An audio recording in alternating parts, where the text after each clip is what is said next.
కడప జిల్లా కమలాపురం నియోజకవర్గంలో టీడీపీ స్పీడ్ పెంచింది. టీడీపీ ఇన్ఛార్జ్ పుత్తా నరసింహారెడ్డి, టీడీపీ అభ్యర్థి పుత్తా చైతన్యరెడ్డి నియోజకవర్గంలో విస్తృతంగా పర్యటిస్తున్నారు.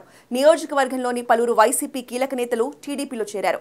ఇదిప్పుడు కమలాపురంలో చర్చనీయాంశంగా మారింది.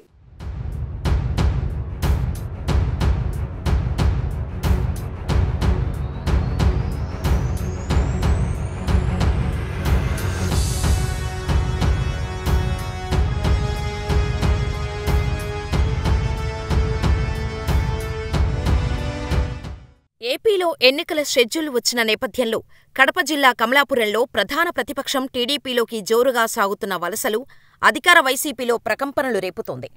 గత కొద్ది నెలలుగా బాబు షూరిటీ భవిష్యత్తు గ్యారంటీ కార్యక్రమంలో భాగంగా కమలాపురం నియోజకవర్గ వ్యాప్తంగా పర్యటిస్తున్న టీడీపీ ఇన్ఛార్జ్ పుత్తా నరసింహారెడ్డి గ్రామగ్రామాన ఇంటింటికి తిరుగుతూ టీడీపీ సూపర్ 6 పథకాల వల్ల కలిగే లబ్ధి గురించి వివరిస్తూ ప్రజలను ఆకట్టుకున్నారు.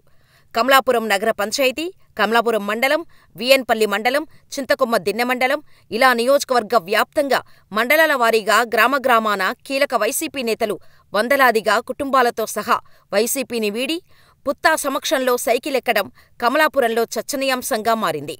2024 సార్వత్రిక ఎన్నికలు దగ్గరపడుతున్న వేళ కమలాపురం నియోజకవర్గంలో ఎన్నికలకు ముందు రాజకీయ పరిణామాలు శరవేగంగా మారిపోతున్నాయి. టీడీపీ ఇన్ఛార్జ్ పుత్తా నరసింహారెడ్డికి బదులుగా ఆయన కుమారుడు పుత్తా చైతన్యరెడ్డికి టీడీపీ టికెట్టు ప్రకటించింది.